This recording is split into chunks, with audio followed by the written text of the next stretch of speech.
Copa del রের quarter ফাইনালে নিজেদের মাঠ ওয়ান্দা মেট্রোপলিতানোতে গেতাফের বিপক্ষে শুরু থেকেই আক্রমণাত্মক ছিল অ্যাটলেটিকো মাদ্রিদ। ম্যাচের 8 মিনিটেই জাভি গালানের ক্রস থেকে হেড করে দলকে লিড এনে দেন জুলিয়ানো সিমিওনে। এরপর 17 মিনিটে ডি বক্সের ভেতর থেকে দারুণ এক ফিনিশিংয়ে ব্যবধান দ্বিগুণ করেন এই আর্জেন্টাইন তরুণ।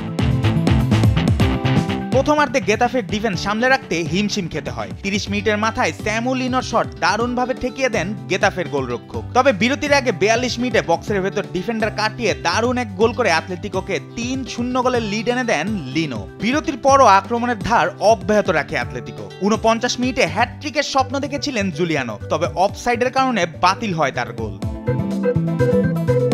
শেষ দিকে 78 মিনিটে দূরপাল্লার শটে চতুর্থ গোলটি করেন বদলি হয়ে নামা অ্যাঞ্জেল কোরেয়া। আর 86 মিনিটে কোরেয়ার পাস থেকে বদলি নামা আলেকজান্ডার সারলত গোল করলে 5-0 ব্যবধানের বড় জয় নিশ্চিত করে অ্যাটলেটিকো। এই জয়ে টানা দ্বিতীয়বারের মতো কোপা দেল রের ফাইনালে উঠল ডিয়াগো সিমিওনের দল।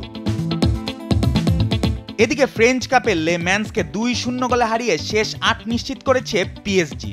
ম্যাচের 25 মিনিটে প্রতিপক্ষ ডিফেন্ডারের ভুল থেকে বল পেয়ে ডি বক্সের বাইরে থেকে শট নিয়ে গোল করেন ডেজিরি ডোই।